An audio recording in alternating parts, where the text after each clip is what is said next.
Bonjour, bienvenue pour une nouvelle édition d'AQC TV Live, la web émission de l'agence Qualité Construction. Au programme pour cette nouvelle émission, la réception de travaux pour qui, pourquoi, les douches sans ressaut, éviter le dégât des eaux, traiter l'acoustique.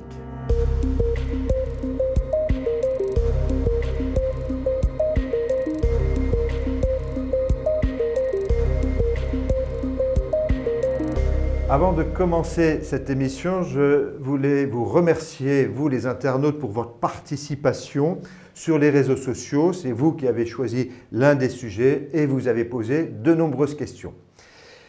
J'accueille Bernard Delmas, notre premier invité, et qui va me parler de la réception de travaux. Pour cela, je vous propose d'abord de regarder un reportage tourné à l'ANIL, l'Agence nationale d'information sur le logement.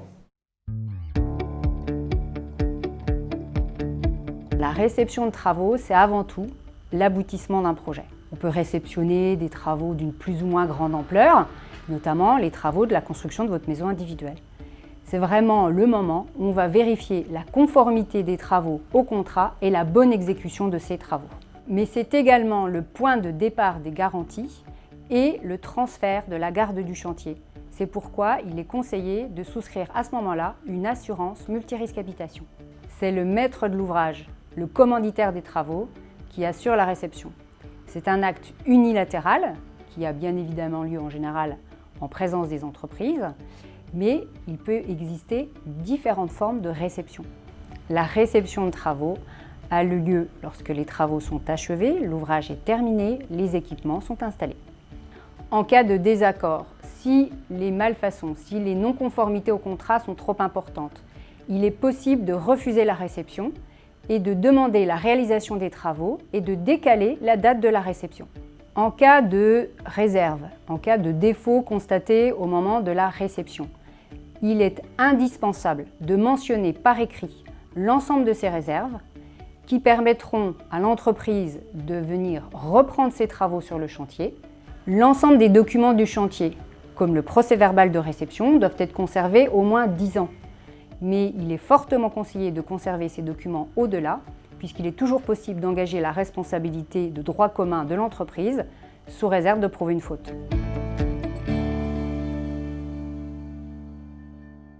Retour sur le plateau d'AQC TV Live avec Bernard Delmas. Bernard, vous êtes juriste au CINAMOM, l'organisation représentative des maîtres d'œuvre. Tout à fait. Donc, le CINAMOM, je le rappellerai, est également membre de l'agence Qualité Construction. Donc, il participe à la CPC et il est également administrateur. Alors, sujet de la réception, pour qui, pourquoi, on vient de voir tout l'intérêt pour le maître d'ouvrage de réceptionner. Qu'en est-il aussi du côté des constructeurs, leur intérêt ? Alors, tout d'abord, merci de votre invitation. Donc, la réception est un acte important, c'est un acte majeur. Donc, comme on l'a vu dans la vidéo qui a précédé, donc c'est lui qui marque, enfin c'est la réception qui va marquer donc la fin des travaux et la réalisation de l'ouvrage. Mais c'est également, ça a des effets également juridiques, en ce sens que c'est à partir de la réception que vont courir les garanties légales, dont je rappelle donc garantie de parfait achèvement. Garantie biennale portant sur les éléments dissociables de l'ouvrage et enfin la garantie décennale. Donc dans le principe, donc ça veut dire qu'à partir de là, ce sont les assurances, les assureurs qui vont couvrir ces risques, enfin ces garanties, pardonnez-moi. Et à défaut, dans le principe, lorsqu'il n'y a pas de réception, eh bien ces garanties ne courent pas. L'exception, la parenthèse, c'est bien entendu, mais on en a évoqué le sujet, c'est ce qu'on appelle la réception tacite, c'est-à-dire une volonté non équivoque de la part du maître d'ouvrage de prendre possession de l'ouvrage. Et si le maître d'ouvrage ne veut pas réceptionner l'ouvrage, que peuvent faire les constructeurs ? Donc je rappellerai que la réception est une prérogative, hein, c'est un acte unilatéral ainsi qui a été indiqué, donc c'est une prérogative du maître d'ouvrage. Ça se passe dans la majorité des cas à l'amiable, il peut y avoir des refus. Alors ces refus doivent être normalement limités, c'est-à-dire qu'on considère que l'ouvrage ne doit pas être achevé ou qu'il présente des malformations ou des imperfections qui équivalent à un inachèvement, ou tout simplement qu'il faut reprendre massivement l'ouvrage. Que peut faire l'entreprise qui se voit opposer un refus? C'est tout simple, c'est une contestation devant le juge. D'accord. Tout à l'heure dans la vidéo, on a évoqué la garde juridique de l'ouvrage. Vous nous rappelez juste en quelques mots l'importance pour les constructeurs? Eh bien oui, parce que de l'ouverture du chantier jusqu'à la réception, comme vous l'avez dit, ce sont eux qui ont la garde. C'est-à-dire qu'ils sont responsables de tout événement tout sinistre qui peut intervenir sur le chantier, qu'il s'agisse d'une intrusion, qu'il s'agisse d'un vol ou d'une détérioration des matériaux. Donc, ils en sont responsables juridiquement. À partir du moment où il y a réception, cette responsabilité, cette obligation de conserver de garde va disparaître et elle est transférée automatiquement sur le maître d'ouvrage qui doit, lui, assumer à ce moment-là la conservation de l'ouvrage. D'accord. Au moment de la réception, sans problème, est-ce que le constructeur peut exiger un règlement financier final? Tout à fait, puisqu'il n'y a pas de réserve. Alors, le seul bémol que je ferai, c'est que contractuellement, le maître d'ouvrage a la possibilité de prévoir des retenues de garantie. Ce qu'il faut savoir, c'est que le maître d'ouvrage peut très bien se libérer de cette obligation 1 an après, et donc l'entreprise ne touchera la retenue de garantie qu'1 année après. D'accord. Un petit mot de linguistique, on confond un peu l'acceptation du support, la réception du chantier, la livraison d'un logement. Vous nous remettez un petit peu tout cela en place? Bon, la réception du chantier, on en a parlé longuement. L'acceptation du support, c'est simple. Lorsque vous avez succession de corps d'État, le corps d'État qui va assumer la mission suivante doit s'assurer que le lot qui a été exécuté par son prédécesseur est en conformité avec les règles de l'art. Et donc, il l'accepte. Quant à la livraison de l'ouvrage, là on est dans un cadre particulier qui est celui de la vente en l'état futur d'achèvement, ce qu'on appelle la VFA. C'est tout simplement lorsque le promoteur remet les clés au maître d'ouvrage, au propriétaire. Voilà, merci pour ces explications. Je vous rappelle que vous pouvez poser des questions par les réseaux sociaux préalablement à l'émission. Nous en avons une pour vous. Est-ce qu'on peut réceptionner lot par lot, à ne pas confondre tranche par tranche? Donc là, si on regarde les textes, c'est assez strict. La réponse normalement est non, puisque la réception est un acte unique. Donc maintenant, il faut voir néanmoins qu'il y a eu des aménagements et qu'on admet de plus en plus la réception par tranche.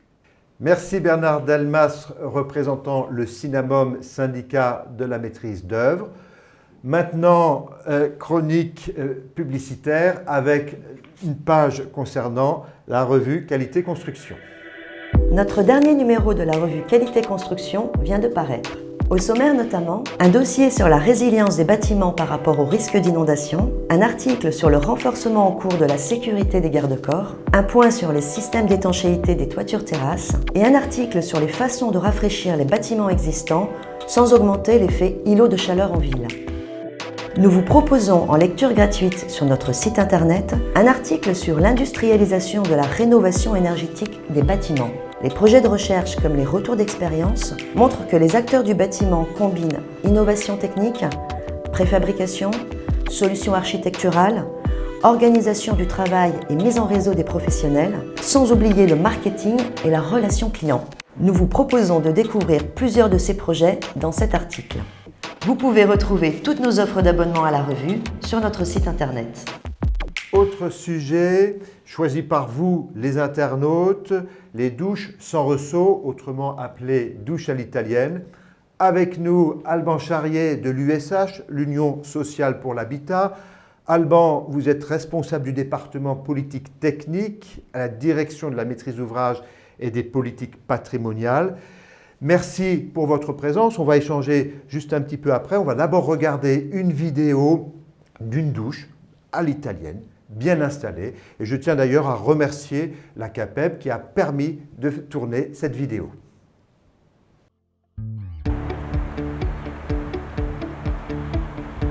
Une douche sans ressaut, c'est une douche au ras du sol, de façon à pouvoir faire circuler un fauteuil roulant sans encombrement.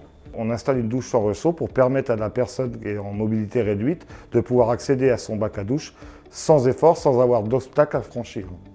Alors, les difficultés, c'est principalement l'écoulement et la hauteur de l'écoulement. Ici, il fallait remonter l'écoulement sur 15 cm.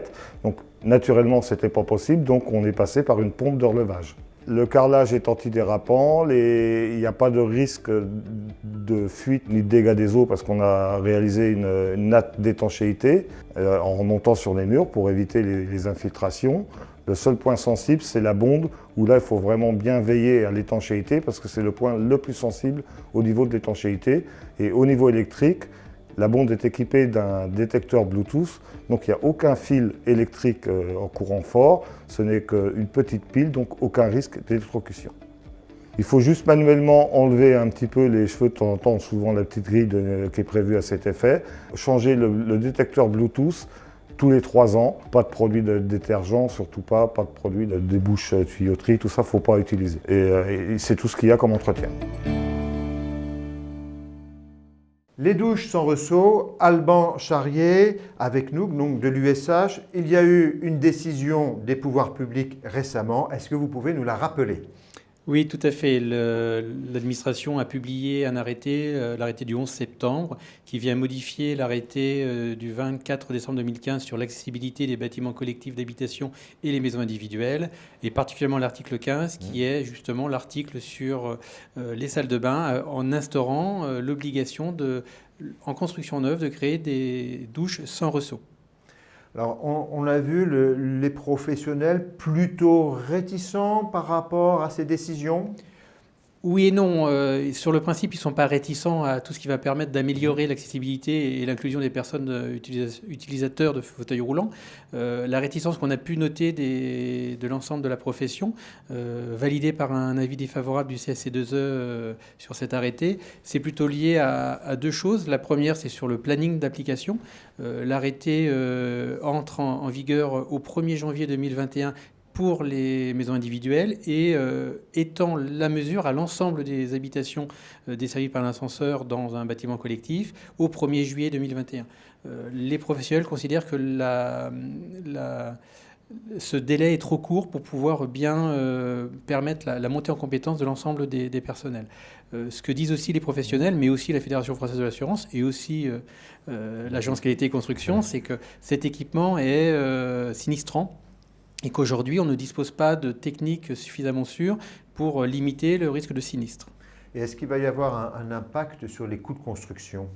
Dans le cadre des débats qu'on a pu avoir à la fois en concertation avec l'administration, mais aussi au CSC2E, le chiffre qui apparaît est de l'ordre de 3 à 4 000 euros par logement, donc par équipement, essentiellement lié à l'obligation soit de rehausser la dalle, soit d'améliorer fortement l'étanchéité de la totalité de la salle de bain. Alors, vous, en tant que représentant des maîtres d'ouvrage, bailleurs sociaux, comment vous pouvez faire pour être sûr d'une bonne installation, d'une bonne qualité de réalisation ? On va essayer surtout de sensibiliser notre maîtrise d'œuvre qui va concevoir pour bien prendre en compte cette problématique-là. Et on va travailler avec les entreprises sur le choix des entreprises pour avoir des entreprises qualifiées avec de l'expérience. Et très certainement qu'on aura la nécessité de passer sur un contrôle particulier lors des premières réalisations. D'accord. Merci. On a eu plusieurs questions Internet. Je vous rappelle que vous pouvez les poser par nos réseaux sociaux préalablement à l'émission. Des questions plutôt un peu techniques. Déjà, un ensemble de questions sur douche sans ressaut, construction bois, plancher bois, tout cela, que ce soit en neuf ou en rénovation. Quel est votre avis ?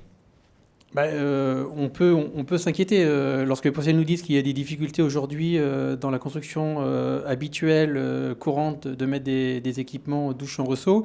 La construction bois va être un cas encore un peu plus particulier. Le bois est sensible aux dégâts des eaux. Donc là, on aura certainement le besoin de travailler encore un peu plus sur les solutions techniques. Autre question, donc pas de ressaut sur la douche, mais est-ce qu'on peut avoir un ressaut à l'entrée de la salle de bain, de la salle d'eau ? L'arrêté du 24 décembre 2015 sur l'accessibilité des immeubles bâtis autorise ponctuellement des ressauts de 2 cm, voire 4 si on a une pente de 33%. Après, dans l'esprit de l'arrêté, si on ne veut pas de ressaut pour entrer dans la douche, il est peu probable qu'on puisse en faire à l'extérieur. Et ça aurait potentiellement des conséquences sur le reste de l'appartement. Ça paraît cohérent. D'autres questions que je reprends. Les fabricants n'ont pas de receveur sans ressaut en catalogue. Votre avis ? Ouais, de toute façon, le receveur douche, aujourd'hui, n'est plus possible, puisque soit c'est une douche en ressaut, soit c'est une baignoire avec la capacité de remettre, lorsqu'on dépose la baignoire, une douche en ressaut sans toucher à la structure. Donc, on ne mettra plus de receveur douche. Merci.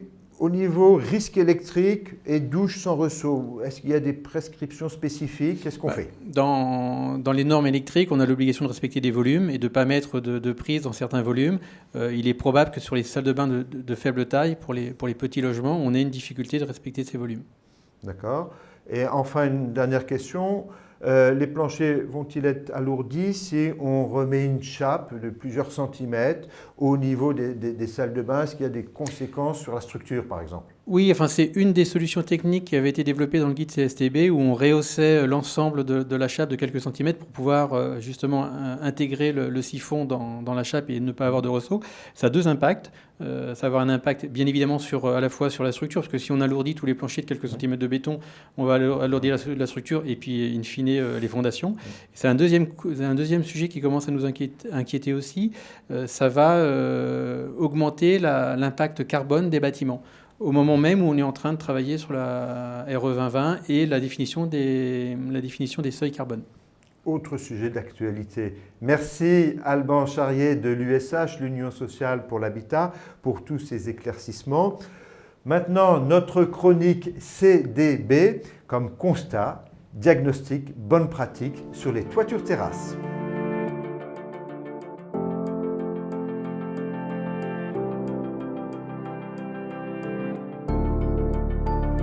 Sur une toiture terrasse, les décollements et déchirures peuvent avoir des conséquences coûteuses. Les désordres que l'on rencontre fréquemment sont des décollements et des glissements qui peuvent avoir plusieurs origines, comme par exemple un support humide, un défaut d'imprégnation, un défaut de soudure du revêtement, un défaut de protection en tête des relevés ou encore des contraintes mécaniques de cisaillement liées à la charge de terre. On rencontre également des déchirures qui proviennent le plus souvent soit d'une fissuration du support, soit de cisaillement dans les gorges de relevé, d'origine thermique ou mécanique. Enfin, dans le cas de terrasses jardin, un niveau de terre trop important peut générer un débordement. Pour les bonnes pratiques, nous préconisons de respecter des conditions de mise en œuvre des ouvrages de relevé, de porter une attention particulière à la hauteur des relevés et à la protection en tête, de ne pas provoquer de tension ou de cisaillement en surchargeant le complexe d'étanchéité et d'entretenir régulièrement les toitures terrasses. La prise en compte de ces quelques recommandations vous permettra d'être serein avec vos interlocuteurs. Retour sur le plateau d'AQC TV Live, la web émission de l'agence Qualité Construction. C'est la minute membre AQC.